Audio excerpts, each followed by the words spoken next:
Well, hello everyone, it's me, Chucky G. I'm back into Dark Radio, Hazy Radio Network. I wish I had like a drum roll right now, because I would drum roll the Dr. Luke Millett, Mr. Ghost Tapes himself. Luke, welcome to the show. Hey Chuck, thanks for having me back on. Hi, no problem, buddy. So we're going to talk a little paranormal tonight. Let's see, where do I want to start? Where do I want to start, Luke? Oh, let's start here. First of all, the first Ghost Tapes... Let me see if this number is correct. Is that correct at 300,000 hits? Yes, just today it broke 300K. I can't even believe it. Holy shite. That's what they say in the UK, so I say that. Yeah, holy shite, man. 300,000 hits. I'm just happy with my 53 for my eerie events right now. I don't know. You're at 77 now, I think. I'm at 70 now?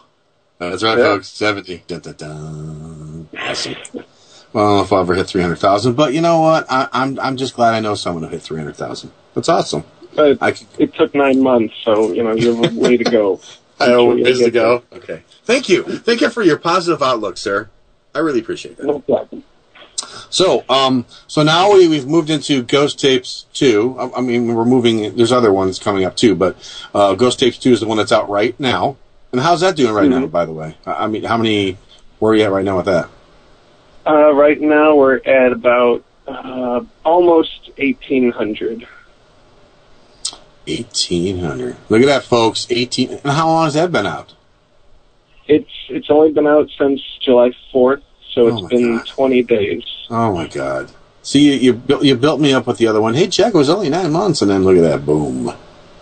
I've done the math, and so far it's performing twice as fast as the first Ghost Tape. That is awesome, dude. I'm pretty happy with that. I'm pretty happy for you too, because you're a good friend, and I wish the best for all my friends. So I think that's cool.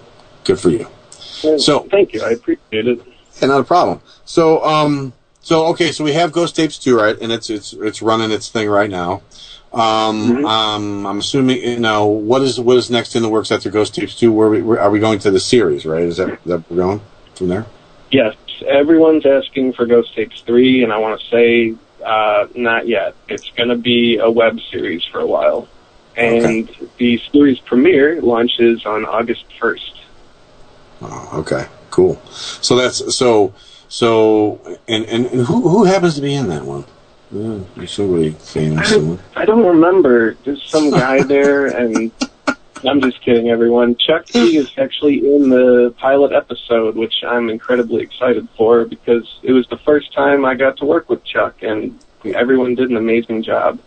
Yeah, we had fun, didn't we? And I was honored that you came out and chatted with a little old us, so that was really cool. So yeah, I'm looking forward to that coming out too. So okay, so we have Ghost Tapes 1, which is just crazy. We have Ghost Tapes 2, which is getting crazy. Okay, now we have the series, which will be coming in August. So where do you go from here? I mean, I know they were all joking and everything, like Rick was saying, Ghost Tapes the musical. Please, let's not do that. But where do you want to go from here? What are your thoughts? From here, I really just want to see how the series does, because I've noticed that retention rates, like the amount of time that people actually watch things, is very low. So I think the series might perform better than a full-length movie. I kind of want to try that. I want to try that for a while. Time-wise, yeah. Because the episodes will only be half hour, so... Yeah. So far, I'm just thinking about the web series. That's cool. That's the only place where my mind is right now. Yeah. Well, that's kind of like how we went with eerie events. When I was telling Rick, I said, I want to just do, like, ours is like 21 minutes, because, seriously, that's how it works, people, because everybody's from the, I call it the flip it nation now, where you just flip all over the place. So if you can hold them for like 20 minutes or a half hour, that's perfect. You know what I mean? So, that's good. Yeah, now we have an hour and a half movie, though. Which is why I'm changing formats, see if I can get more retention rates. Right. So, all right, so we're doing the Ghost Tapes, but I wanted to ask this question to you. What are your thoughts on doing like another series, like with cryptids or UFOs? Like UFO tapes or cryptid tapes or something, you know what I mean? I mean, are you not as interested in that as the ghosts, or what? I gotta be honest, I'm really not. Really? So I mean, it's interesting to me to watch them, to make someone else, to watch, someone else make them, but for me to go out and make them, it's just not appealing to me. At least right now, it's not. Mm-hmm. Yeah, because I mean, so I mean, all right? So you don't want to do that. You want to stay with the paranormal as far as ghosts, spirits, entities, whatever people feel comfortable calling them. Here, let's see. What I want to do? I want to say, how are you getting the answers? Like, you started this to get answers. You started this to, as kind of a journey. So, are you getting the answers? First, it's a two-part. So, are you getting the answers that you thought you were going to get? Yes. So far, okay. Before, the questions were, are there even ghosts out there? And after I answered that question, now I'm starting to figure out who these ghosts are, why they're here, what their intentions might be. And yeah, I'm learning lots from, the spirits that I'm making contact with. Okay.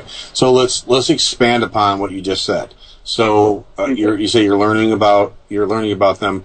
What are your thoughts on, because everybody has these different thoughts, okay? Some people say it's people that are deceased. Some people say it's aliens. Some people say it's people from other dimensions. Everybody has their thought process of what we're dealing with when it comes to entities or spirits. So what is your thought process on what you're dealing with? Well, a couple months ago, I might have not have had a definitive answer for you, but now I'm pretty certain that these are people that once existed and have passed on to another type of spiritual existence. I do think they are people that have passed on. Okay. And I know you do the filmmaking and, you're doing the investigating and the filmmaking. It's kind of like a hand-in-hand kind of thing. But when you're doing the filmmaking, are you thinking more, like, as you're getting it and you're doing more of it, are you thinking more, hey, let's do some more research on the areas that I'm going to, or is it just pretty much let's just film it, get what we can get? You know what I mean? Is your thought process changing as you're doing it, or is it pretty much you're happy set with the way you're doing it? Well, I kind of do something a little strange. I don't know if many people would appreciate this, but what I do is I think that if I research a place beforehand and then go investigate it, I feel like the research might influence how I read evidence. Okay. So what I do is I kind of just go in and do it and see what I get. Then I take what I capture and then I research about the place. So I have like a fresh mind going into it. Right. And have you found, I won't say from my end of it, but have you found connections to what you have filmed and investigated to what you found to be historically or, at least factually correct later? Let me think. I'm going to... That's okay. Take your nothing that really nothing that jumps out at me right now. No. I don't think so. Okay.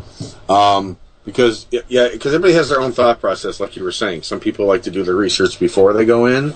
I guess I'm twofold on that. I like to do the research before and after, because sometimes when you first do your research the first time, or like when you're getting into an investigation, you do a certain amount, and then so you have some kind of, because for me it's kind of like a map, and it kind of gives me an idea of what I should be expecting or looking for. Not that I'm not going to keep myself open to anything, but it gives me a map to kind of something to follow, and then I go from there. And then when I'm done, we go back and you can do more in-depth research, and then see if by the map you've had and then the stuff you've found, now you can go, okay, now I'm doing more in-depth. Oh, look at this. This connects, and this connects.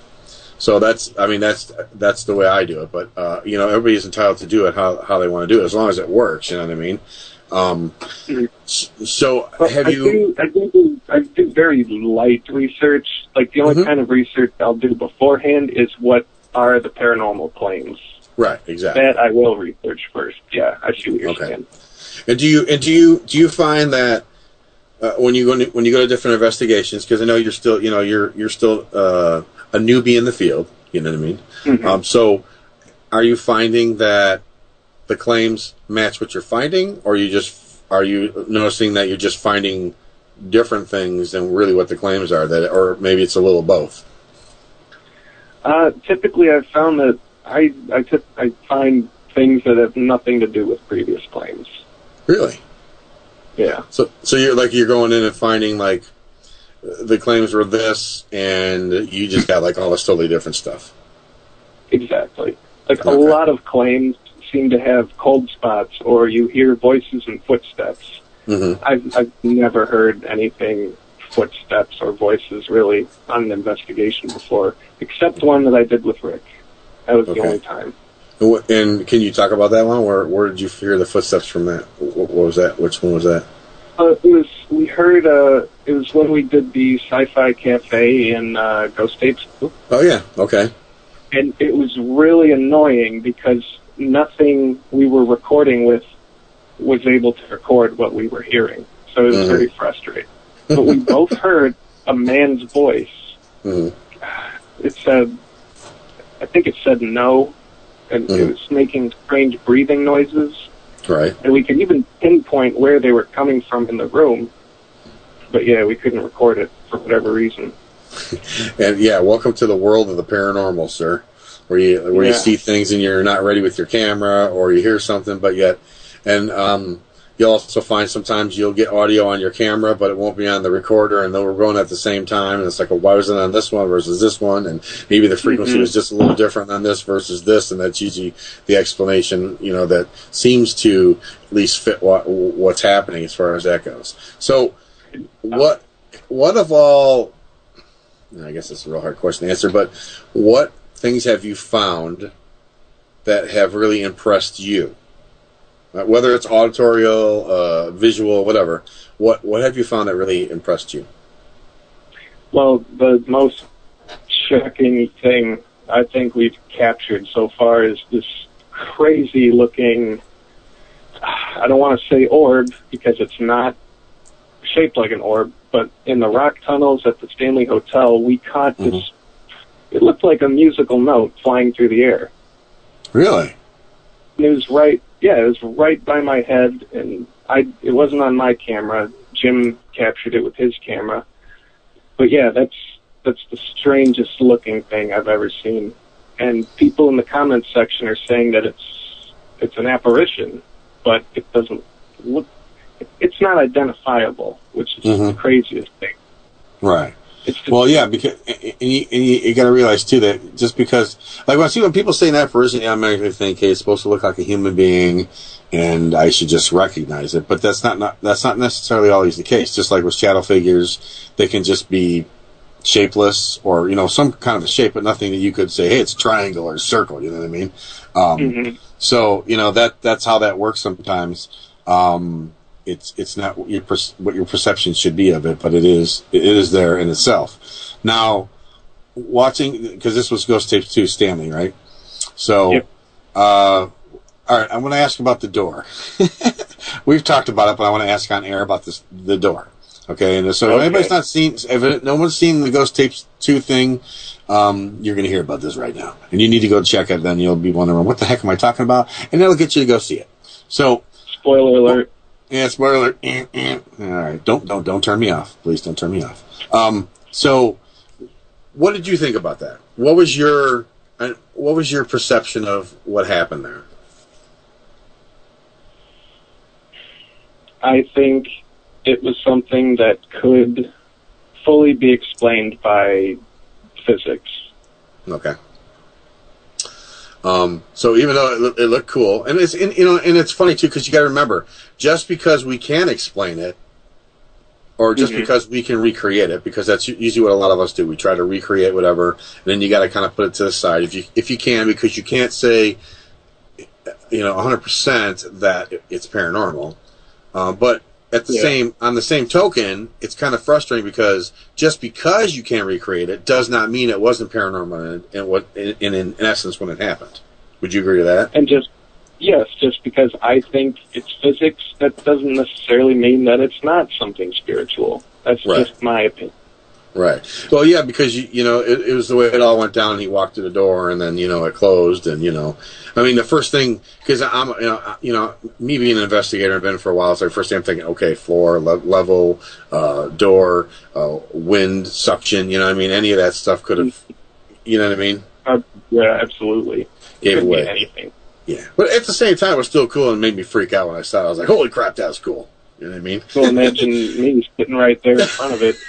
I know. Yeah, at first your mind's like racing. You're thinking, what the heck was that? What the hell just happened? You know what I mean? But then that's when the investigator has to kick in and go, whoa, whoa, whoa, whoa, whoa.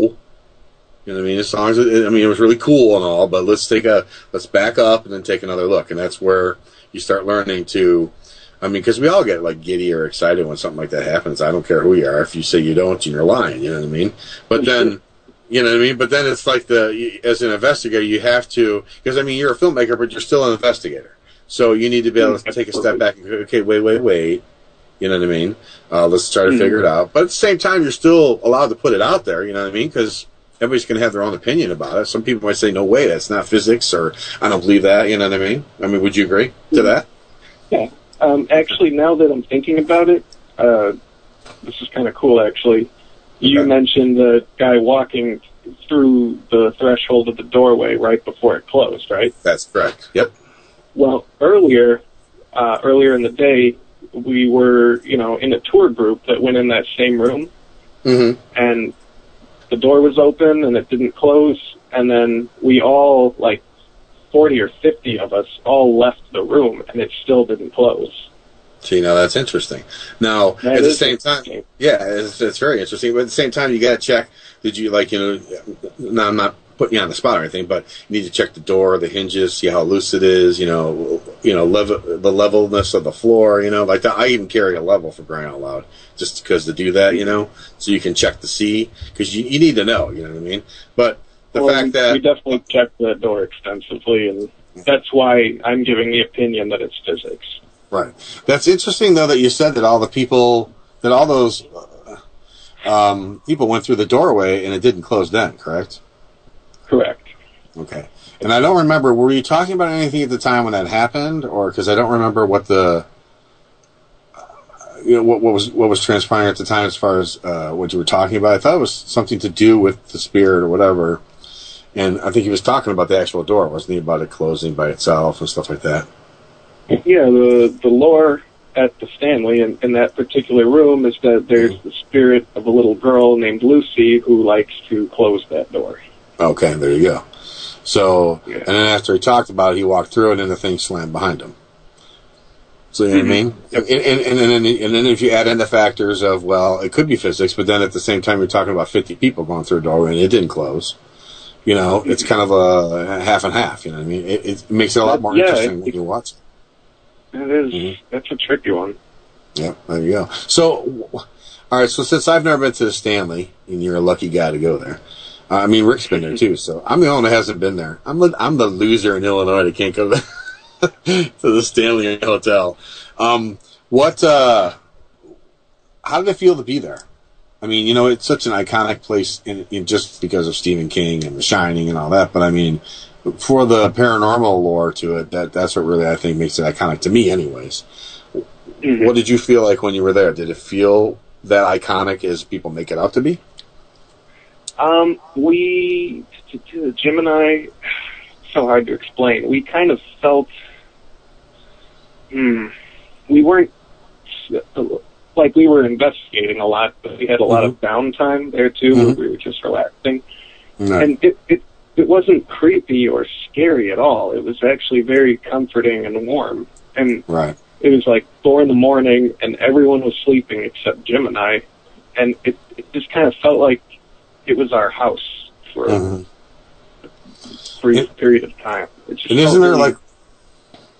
No, I'm sorry, go ahead. It was not...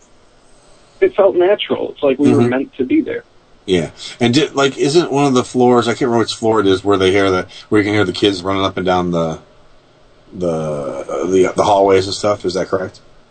I believe that's correct. I have not heard about that. Okay, because I thought there was one where either they run up and down the hallway or they knock on the door or stuff like that. Like, there's certain rooms that are supposed to be haunted more than others. Did you guys just get a room, or did you get one of the rooms that's supposedly supposed to be haunted? Oh, we got one of the rooms. I think it's, sorry, Stanley, but I think it's a little silly that they have such specific haunted rooms that come with like a whole page of text they'll hand you if you stay in one of these rooms. Like, this room has this room has this, and that room has that. In our room, in the room we were staying in, the story was there's a spirit of a woman that will tuck you in at night while you're sleeping. And did you experience that at all, or no? No, not at all. Did Jim tuck you in? But no one got tucked in. We actually, our room was the least active of all of our investigating, ironically. Now, you guys went into the... Go ahead. I think it's kind of funny that, I don't know, can certain spirits just remain active in certain rooms? I think it's a little contradictory if spirits should be able to come and go, anywhere they want. True. But, I mean, they could be familiar with that, or they might have liked that particular surrounding, or like that particular area. So even though they can leave, you know what I mean, they could come back and they could hang out, and say, I really love this room. And like, if I had a favorite place on the planet, and then I passed away, I would probably want to come back and, every so often check it out and just be there. You know what I mean? At least because it kind of reminds you of when you were physically alive. You know what I mean? Yeah, that makes sense. I mean, not that they can't like go from here to there, here to there. I think that that's why that's why some entities are connected to items. You know what I mean, like a hairbrush or whatever. It's like, why would a spirit be connected to that haunted doll you have? Yeah, exactly. Or Matilda, for instance. I mean, they just, and it's not like I don't think that the spirit that's connected to the doll that I have in my room. I guess I have a haunted doll in my room. And I got activity off of it, but I don't think it stays here all the time. I think it comes and goes, and I think maybe when I bring it out and I'm talking to her or trying to connect, since as far as I'm concerned, spirits can hear from anywhere at any time, will come and like kind of like as a beacon, and kind of come there and then interact with me. So, I mean, I don't see why a room would be any different. You know what I mean? So, but what about you guys got to go underneath where I've always wanted to go. Yeah. So, what was that like down there underneath the hotel? And what is it, anyways? Is it like is that like where is it just like the underground part of the hotel, or what is it? Well, there's a basement level under the hotel that's just like a lounging area, and there's like a cafe and a bar and all this. Mm-hmm. But then, like behind a locked door, it is an actual like carved into the ground rock tunnel that connects one part of the building to another part of the building. Okay. And it's it's really creepy down there. Yeah, it looked like when you guys were on, like when you watch Ghost Tapes 2, it looks like you guys are kind of like a little slightly off when you're down there. Like, it's not like, hey, like when you're up in the hotel, it's like, walking through the rooms and da-da-da-da. Then you get down there and you're kind of on your guard, you know what I mean? Yeah, I was a little sick in that rock tunnel, a little bit. A little bit, yeah. So, but I will say, that was one part of the property we could not use our EMF detectors because there was so much power. Like, that's kind of where they had like the main power grid of the building. Right. So the EMF meters just went crazy. And I know too much EMF can probably make a person disoriented and sick. Correct, yeah. That's exactly what I was just going to say. Well, if there's a high amount of EMF, I mean, yeah, it can make you hallucinate. They've proven it in studies in a controlled environment. You hit a certain amount and it can make you disoriented, want to vomit, skin irritations. I mean, it can do all sorts of stuff to you. So oddly enough, that's the room where we caught that crazy apparition orb. Mm-hmm. And cameras can't hallucinate. Right, exactly, because that's what's good about cameras, because since your mind or your eye, like you pointed out, can interpret, because our brains interpret, and if our brains are being, affected by the EMF or, heightened by it, then the cameras they're not going to lie. The recorder's not going to lie. They're just going to do what they need to do. You know what I mean? They're going to just see only exactly what's being shown to them. So, yeah, but on the other end of that stick too, it's believed that EMF is what helps charge paranormal activity.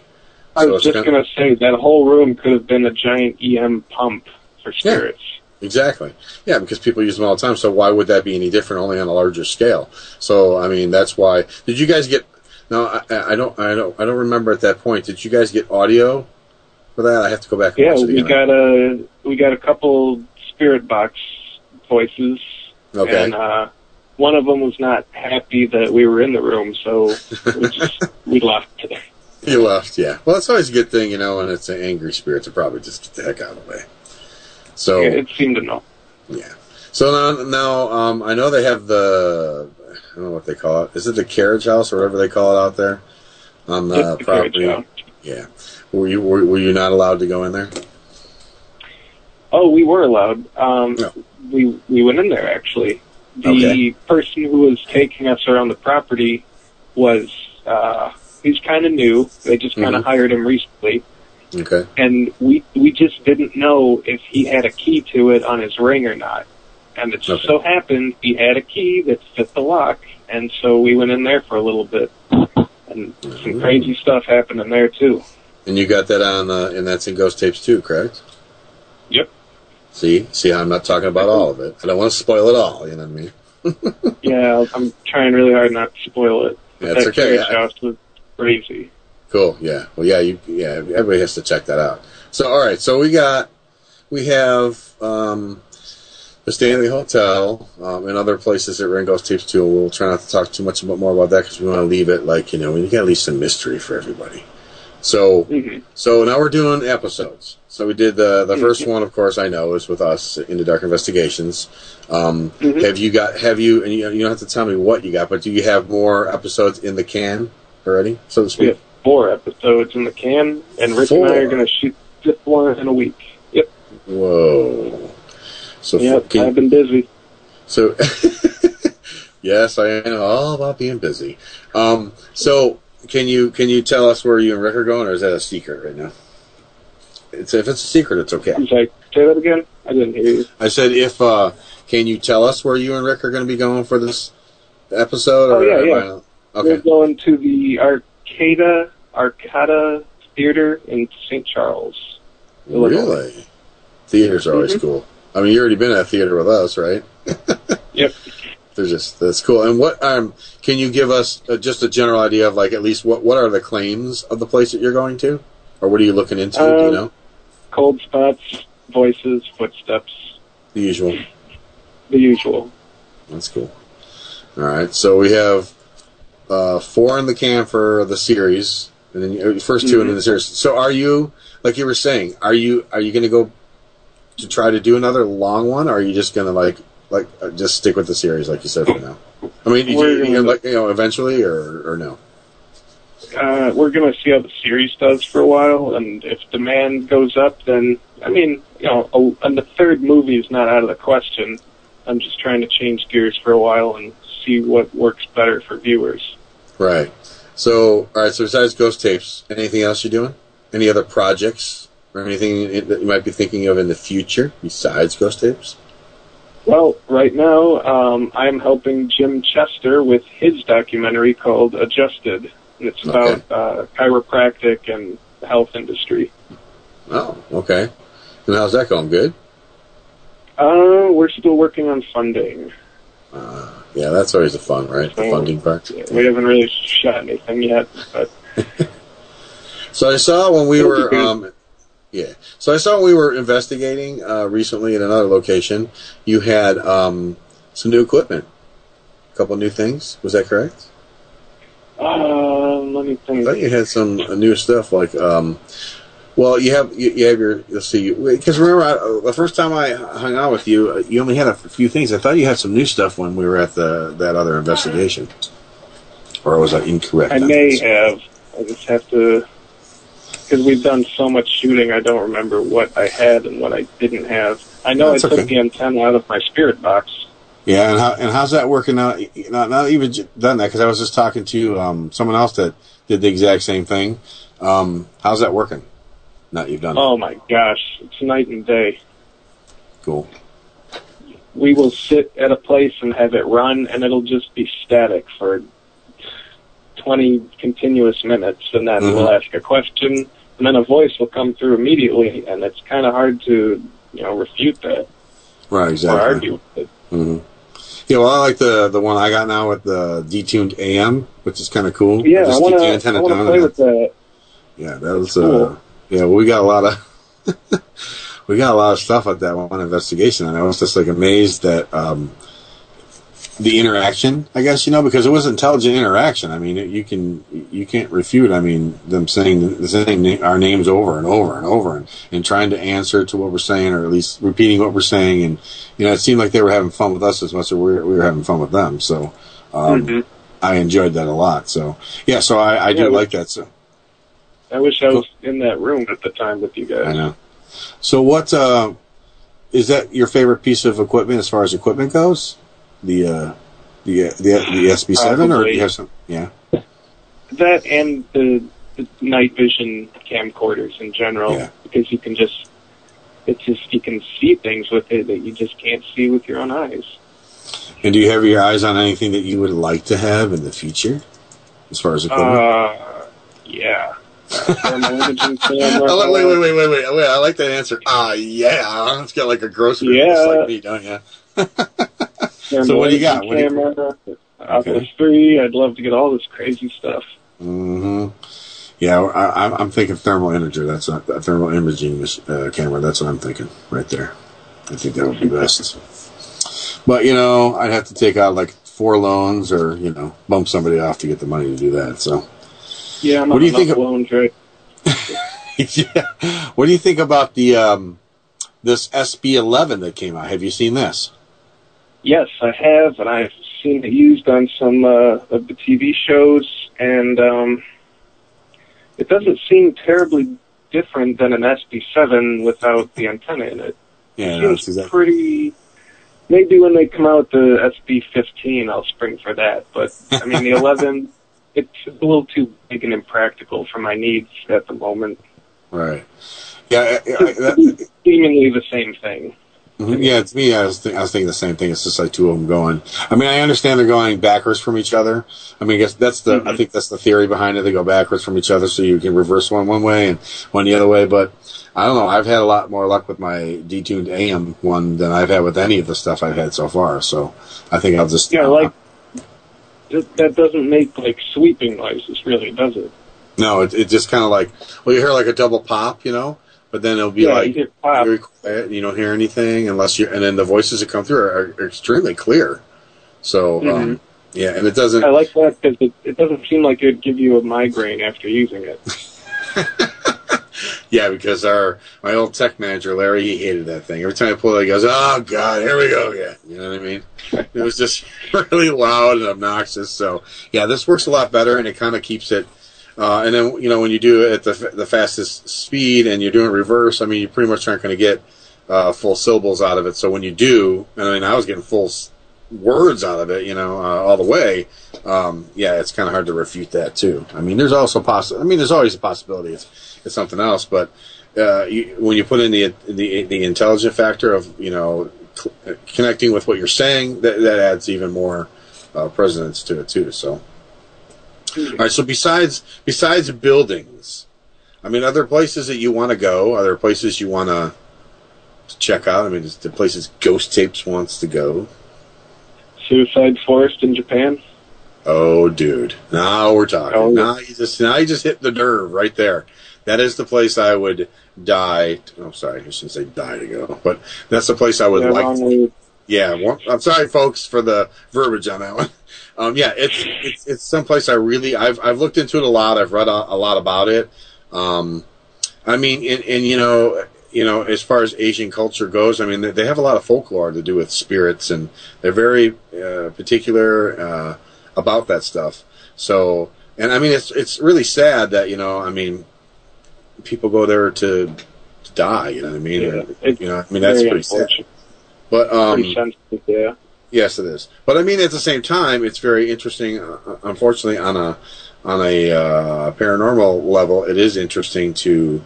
I mean, you know that you're going to be able to. There has to be trapped energy there or whatever. So, is there any other places besides that? I mean, because me, it's England. I want to go to castles. Listen.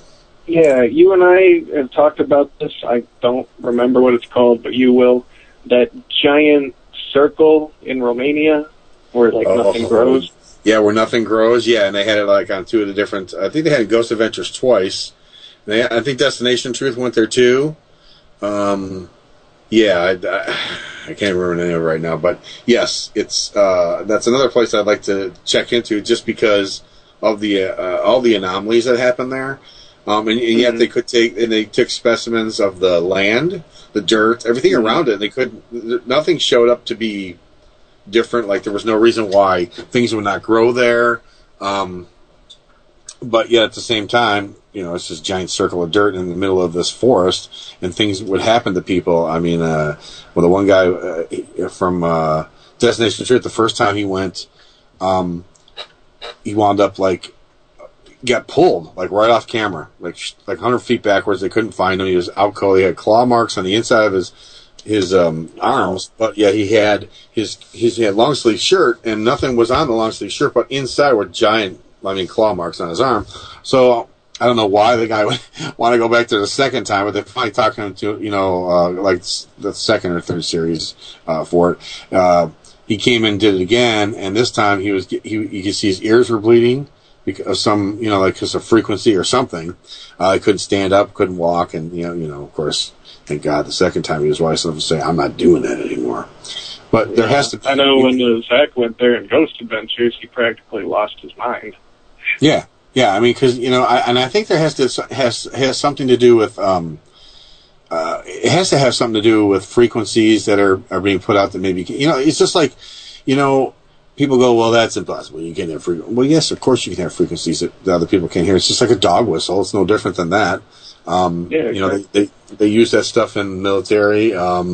Sonic waves and stuff like that. So, I mean, there has to be something but it's interesting to know what would be putting it out because, I mean, the circle is in the middle of this giant forest, which is nowhere near, anything that could, no towers, no anything that could be putting it off. So I find it kind of interesting that that's like that is. So, all right, so we got the forest, we got the circle. Anything else? I mean, I'm sorry. Stonehenge. Oh, Stonehenge. Yeah. No, there you go. I'd love to go there. Yeah. What do you think about that? What's your thoughts on that, Mr. Ghost Tapes? On Stonehenge? Yeah. What's your thoughts on that? I mean, what do you think? Honestly, I have absolutely no opinion on it. I don't know nearly enough about it. I just know I want to go there. Yeah, they were looking into it I saw a show once where it was because it's kind of circular in the way it's set up that that at one time maybe it was a place where they could do not sacrifices, it's the wrong terminology, where they could do you have meetings and stuff and do sound, and sound would go around it and stuff like that, and people could meditate and they could kind of let their spirits go, and they could spiritually reach a different plateau or maybe astral project to somewhere else and then come back. They believe there's a lot of different thoughts on that, but that's one of the theories is that's what that was for people to meet and to do that. And I think that's kind of cool because, and we're going to lead into this. You have worked with a psychic, is that correct? Yes, Nancy Laporta. Yes, and what is your and what are your thoughts on because we do it from the technological end. Because I'm not going to say scientific, because it's really not. But what are your thoughts on that end of it, like working with a psychic, and what are your thoughts on that? I think it's incredibly helpful, because Rick and I, or you and I, or any of us could go poking around in the dark for hours and hours, trying to find the things that she could simply just turn and tell us right away. Right. Yeah, and I think that's I think that's very helpful. What she does, just from my own personal thought process, is that it's kind of like it's a way to work with someone else that has a different gift. I'm not going to say tool, because that's wrong, and Karen would just put like some whammy on me.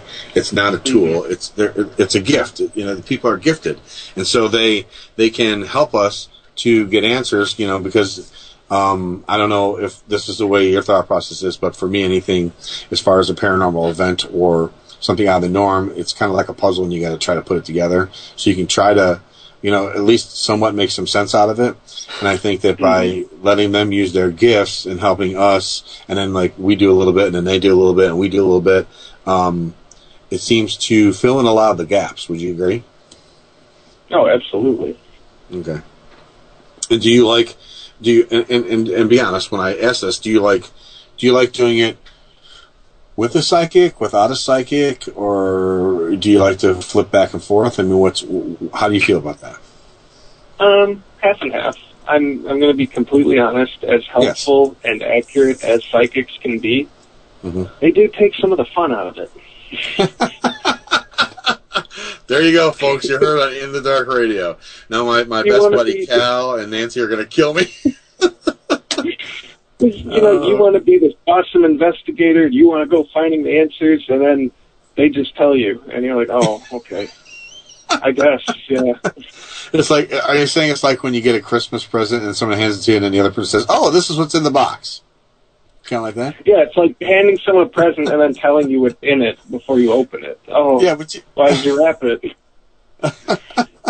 Yeah, well, you got to look at it as though, I understand what you're saying, but, I mean, for me, I like the connection they can make with the other side, where it could be so much more in depth. And it actually puts me at ease when I'm around Nancy. When I work with Nancy, it puts me at ease, because I just feel like I'm just going to know more. I'm going to be more connected to whatever's happening, because they do kind of like, I mean, spirits, get drawn to them because they know that they can see and hear them in a different way than we can. So, I mean, for us, they're kind of like, going, half the time probably waving in front of our face, going, hello, right here, you know what I mean? And we're like, okay, let's get up my meter and see if something's going on, It's like, you idiots, he's right there, you know what I mean? So, in that sense, they're doing a service that we can't. Absolutely. I mean, there's just something there that has to be said about that. So, when you do, if we move back to Ghost Tapes, the series and stuff, have you worked with, like the other episodes, have you worked with other groups? Or are you just doing it on your own, or are you working with other groups? So far, no. It's either you and me, or it's Rick and I, or it's Jim and I. I'm cycling between the you and Rick and Jim for now. I gotcha. Do you in the future, would you like to do that? I mean, find other groups to work with? Yeah, I'd love to. Well, there you go, folks. I don't have anyone specifically in mind. I'm just having too much fun in the meantime. Yeah. Well, I mean, you got to know there's probably other groups. You're in St. Charles. There's got to be groups out there. And you're over here, and there's got to be groups out there. So I would think it would be fascinating to see how, because, you know that every group doesn't do the same thing. So it's like when I don't know if you heard the show last week. I was with Robert Veach from V Paranormal, which is right here in Yorkville, Illinois, and they do a heavy amount of experimentation with equipment we're used to using, but he amps it up because he's an engineer, so he does a bunch of different things with the equipment we're using to get different results. And I found it to be very fascinating. So I keep begging them to say, "Can I just come with you so I can watch?" You know what I mean? Because I want to see some of the stuff they do. Now, here's a question for you: with all that, like when we're talking about experimentation, we're talking about all the tools of the trade we use and stuff like that. Do you think sometimes we're getting lost in that we're not really, like, sometimes maybe we're missing things because we're just too locked into those things? That is an excellent question. It's a balancing act. You can't rely on your equipment too much because it can only produce such and such results, you know? Like, going back to psychics, I don't think you should rely on a psychic too much. I don't think you should just rely on tools too much. I think it's a balance. You gotta... it's hard to explain. No, and I know what you're saying, because... Yeah, because that's how I feel. I feel that, I mean, I like using the tools of the trade, as I call them, because they do help me into knowing that something's there and trying to interact, you know, because that's, I mean, to me, that's part of the interest, is to interact with them and to speak and, you know, maybe find out what's going on. But yeah, I think sometimes we need to just step back and let our bodies just be that tool. You know, I mean, that's a good thing to take, or I shouldn't say tool, but let our bodies be our guide. How's that? That's a better verbiage. Be our guides. Just like, you know, psychics, that's what they do. They're more in tuned. Not that we can't be more in tuned if we learned how to do it, but they're more in tune to pick up on what's happening around them. And I think sometimes we need to do that so we're not relying too much on the stuff we're using. You know what I mean? Though I think it's helpful. I think sometimes, you know, so I kind of flip back and forth. Sometimes I just put everything down and just kind of sit there and try to take in what's happening, you know. Because, you know, when I first start... Sorry, go ahead. No, that's okay. Nancy, what are you going to say about Nancy? Nancy brings up an excellent point, something I never thought about before. She likes working with us partially because we use tools of, like, science to help validate with her that what she's finding is accurate. Yeah, that's like true. Our tool technology help her validate what she sees. Yeah, because I found that interesting that she said that to me too. Yeah, I did find that interesting because of the fact that I wouldn't think that, you know, if you're being psychic that you're questioning your ability, or not questioning your ability, but not, it's good to know that it's really happening. Like she said, sometimes I think maybe I'm just a little crazy, and it's like, well, no, you know what I mean? So that's interesting. Psychic, I'd think I was going insane or something. So, but I think that's interesting so it's cool because we're helping them and they're helping us.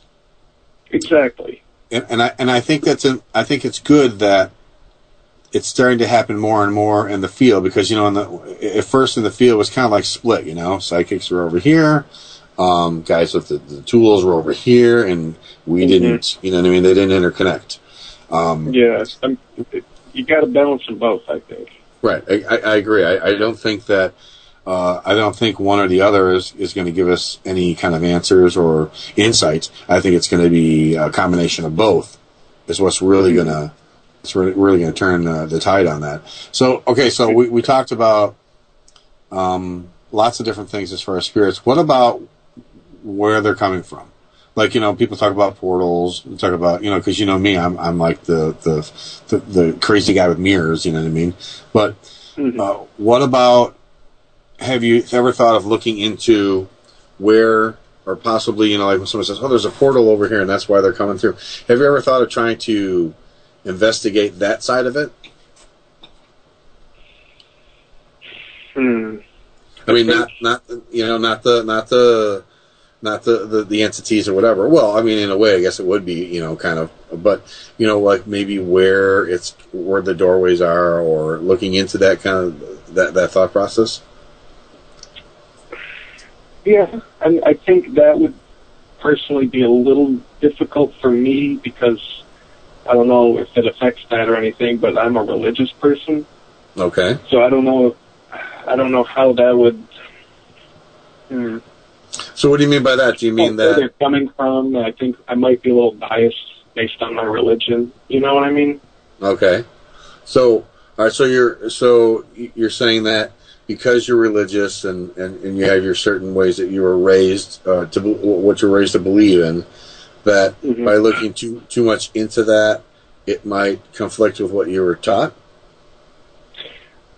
The opposite. I think what I was taught might affect my research on where they might be coming from. Well, but like when we talk about religion, and I don't like to easily get into that too much, because I respect everybody's beliefs and whatever they think. But don't you think we're in the paranormal or you're in the paranormal, like when I talk to some people that go to church, they're around me and they're friends of mine, and they think that that's a little, that like I shouldn't be doing that, I should be like, people just go to heaven and that's it, and I shouldn't be getting into that end of it. Too. Yeah, there's that. Mm-hmm. So I mean, for me, I think looking portals. Yeah, I mean, I just was curious because to me, I'm interested in where things come from, like being into, ground holds EMF. You can hold, you can test the ground, like you go to a place where it's haunted, supposedly haunted, and you test the area, not just the looking for the spirits and stuff, but test the area, like the ground. Does it have a high EMF? Are there water? Is there water running underneath it, or is there water near it? Is there limestone? Like when you're at the Stanley, right? I mean, it's built on limestone, right? That's a good question. I'm not it is sure. built. It is. It's built on limestone. And quartz and stuff. So that helps fuel. Well, they say anyways. That helps theoretically. It helps fuel paranormal activity. So if you were going to go to a haunted location and start testing like the ground around it and looking for all the connections to it, besides just the claims of what people are telling you and looking for the spirits in general, have you ever thought about taking it on that path? No, I have not. It's a good point, though. I like that. You're really honest. I got blinders on. I pretty much just go straight for the go. Well, there you go. See, I'm trying to take those blinders off you. Yeah, I'm taking the blinders off, youngin. We're gonna open you up to. This is where my mind goes, anyways. I'm sure not everybody's mind goes where mine goes. Thank God. But because I've been doing it long enough where I do this over and over and over and over. But now my questions are leading me to other things.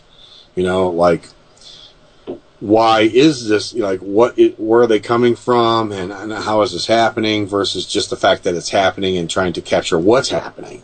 Does that make sense? Did that sound crazy? Or did that make sense? No, absolutely. Right. Okay. So that's where I think I'm going to start. I still like to do what we normally do, like what you do, but I would like to do more of the other at the same time. So do you like to? I know you have the camera in your hand quite a lot, because you're a filmmaker, and you and I relate that way. Because I'm a old school filmmaker, and you're in the new era. Do you like to just do investigations where you're not filming, like as ghost tapes? No, I record everything on video. And why is that? What if an object just Jason Sullivan, do you know Jason Sullivan, the ghost hunter guy? No, I don't. Been around for a while. Uh-uh. He made an excellent point. If an object or a chair just starts moving across the room by itself, you could tell as many people as you want, and no one's going to believe you unless you have it recorded onto video. So we're talking evidence versus personal experience. That's what we're talking, correct? Yes, I'm talking hard evidence that anyone could believe. Right. But do you feel that if you have a good reputation, I feel I have a good reputation on what I do, and of course, no matter who you talk to, you can't sway everyone into believing what you're trying to put out there anyways. So, that's my thought process, is not try to do that. I will share with whatever I can share with, but I don't try to sway anymore, because it's futile if someone doesn't want to believe it, because, belief falls into a lot of what we're doing, just like with religion and anything else. It's always belief and faith in what you do. But personal experiences, to me, I think are very important, an important part to the process less giving it out as evidence. I mean, what I'm trying to say is that it's still an important part to put down as a whole when you go and do an investigation. I think it's important that you have to take that in consideration, even though you can't like prove it to someone else. You can't say, well, it's like, how do you prove that you were touched? You know what I mean? I mean, you can't prove you were touched, but you can, if you say, look, I've been doing this a long time and I'm an honest person. And, if you look into me, I'm honest. I was touched. I was touched on my arm. I think that's an important part to put with the investigation. And if you were to leave it out just because it's a personal experience and you can't prove it to someone, then you're doing a disservice to the investigation. Do you agree to that or no? Oh, well, yeah, I leave in personal experiences, even if they can't be documented or proven. Like, when I know Rick's in the room, so I don't want to say possessed, but something was affecting me in the first movie. Okay. Like, obviously, I could not prove or document that, but Jim had his camera rolling, and he was filming me kind of wigging out, and as difficult as it was for me, I left it in the film. Right, exactly. We were documenting things, and this was happening to me. But say you didn't get that on film. Would you still have told someone, hey, look, man, I got sick, and this was part of what happened when I was doing it, or would you not do that because you're afraid someone would roll their eyes and say, whatever? I would have sat down in front of a camera and told the story. Okay, there you go. Okay, all right. That's what that movie. Yeah, so that's what I'm saying. It's like sometimes. I mean, you can, I understand you got to have the cameras rolling because that's part of the investigation, but sometimes you got to do the investigation to do the investigation, not just to do the film. I mean, that's what I was asking. Oh, no, I know what you mean. Yeah, I guess I misunderstood your question. No, that's okay. Having a camera filming.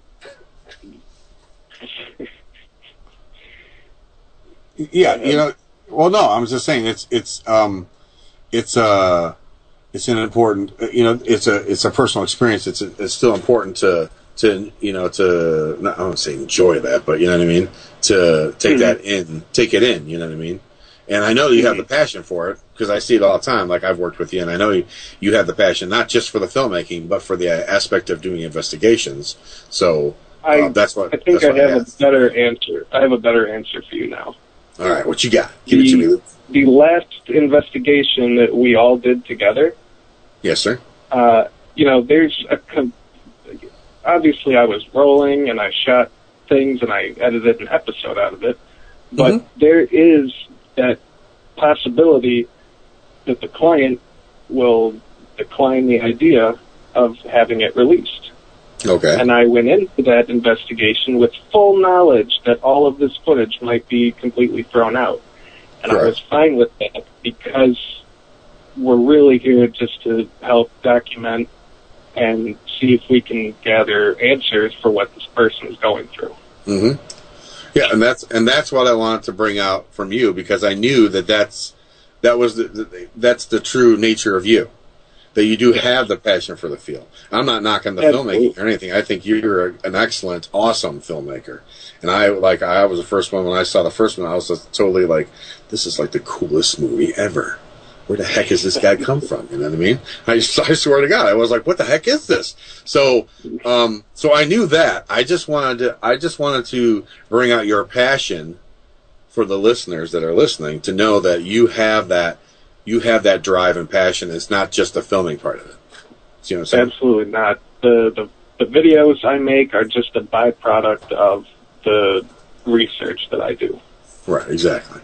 Well, that's good. See, there you go. So we've talked about... Yeah, there you go. Always. So, all right, so we've talked about, like, your favorite piece. So your favorite piece of equipment, we talked about that, is pretty much you like the audio aspect of things, or are you just like the rest of us hoping for the the apparition to come walking across the screen? I would assume it's probably a yes to that, but... Yeah. Okay. I mean, if you send me into a building with just an infrared camera and a spirit box, I'd be perfectly happy. There you go. Well, those are my two favorites. There you go. Well said. So, all right. So we talked about all your equipment you like. We now brought out the fact that you have a very good passion for the field. that you're a good filmmaker, that your films are doing really good, by the way. So now that we hit the 300,000 mark, where do we go from there with that one? Just keeps rocking, or what? I mean, didn't you win some kind of a festival for that too, or some kind of a film festival, or? Yes. Okay, I'm going to see if I can say it right this time. Okay. We won Best Documentary at the Salty Horror International Film Festival last year. Horror. Okay, so what did we say last time? Salty Film Horror Festival? I guess that's what it sounded like. That's what it sounded like. People just hear what they want to hear. Yes, it was the Floozy Festival, and you won it. Way to go, buddy. Yep. Then again, honestly, I don't know how many other documentaries were even entered, but I'm just happy I won something. Yeah, well, that's cool. Yeah, you should be proud of that, man. That's awesome. Now, did you enter 2 into anything, or? Or no? Well, the first Ghost Tapes only got into 3 or 4 festivals, but I entered it into like 20. Okay. And that took a huge dent in my wallet. That was basically my tax refund money, was festival submission. Yeah. Okay. So, no, I only submitted Ghost Tapes 2 to maybe 3 festivals. Mm-hmm. So I haven't heard back from them. Okay, yeah, I was just going to ask if you heard back or if they were out yet or whatever. Okay, that's cool. Well, we'll keep our fingers crossed. I did resubmit it to the one that I won at just because it was free this time. Oh, that's cool. Yeah. There's nothing wrong with that. So are you thinking of, like, you ever see, they have these like new sites like Scared TV and stuff like that? Are you thinking of starting to like meld some of your stuff over to these other websites or venues to get Ghost Tapes a little bit further out there? Absolutely. I want to put Ghost Tapes with whoever will take it. Mm-hmm. Cool. Even if there's no money or whatever involved, I just want people to see it. I just want to share what I capture with everyone. There you go. There's the passion I'm hearing right there. There's the passion, Luke. I knew you had it in you. It's in there. I was going to draw it out of you, young man. So, all right. So let's share some. I guess we're getting close to when we're going to be done talking. Let's share some of the places that people can see your work, or find you. So go ahead and just start, sharing away. All right, I'm going to start blurting it out, and I'm going to type it into the chat room, too. You can go to www.theghosttapes.com, or you can go to Facebook, facebook.com/theghosttapes. And you can also find me on YouTube, youtube.com/user/LukeSP13. That one's not nearly as easy to remember, though. And the film is also available on IndieFlix and Amazon. So if you feel like paying $3 to see it, head on over to Amazon. And that's about it, really. That's about it. Well, that's a lot, dude. That's a lot of different places. I'm putting it as many places as I can. That's good. Well, and as it should, because it really is good. I mean, I honestly, sincerely like your work. I know you're my friend and all, but and I wouldn't lie to you. If I didn't like it, I'd say, Luke, that sucks. Please don't lie to me. I would never lie to you, buddy. That's why you'll send me stuff and go, what do you think? Which I do appreciate that you actually care about my opinion on your work. So, but absolutely, I care about. I want brutal honesty, which is what I got on the first movie. If you read the comments, whether you like it or not, right? Yeah. Oh my gosh, so many people do not like it, but I think it's because they're skeptics. Yeah. Well, like you said, you can't please everyone. You know what I'm saying? So. Yeah, exactly. You're gonna have naysayers. That's right. I know, because I have my documentary up on Amazon. Some of the stuff they said was not so kind either. Oh, man. I read those. Ooh. Yeah, they're rough. But it's okay, because you know what? Lots of other people are watching it. I'm still making money off it, so it's all good, It's they're for the still people watching it. Yeah. You know, and the people who like it are going to watch it, and the people who don't aren't. And some people are probably going to go, gee, I wonder what they're all complaining about, and they'll go look anyway. So, and then maybe if I turn a couple of those and they go, wow, that wasn't so bad. There you go. So, you know, most people that are going to say the good, most people that are going to say the good are hard to come out and actually type it out. You know what I mean? So it's all good. Yeah, if people like something, they're not going to say anything. It's the people who don't like something that are going to be vocal about it. Yeah, that's true. But that's okay. You know? We just shrug it off and keep moving forward.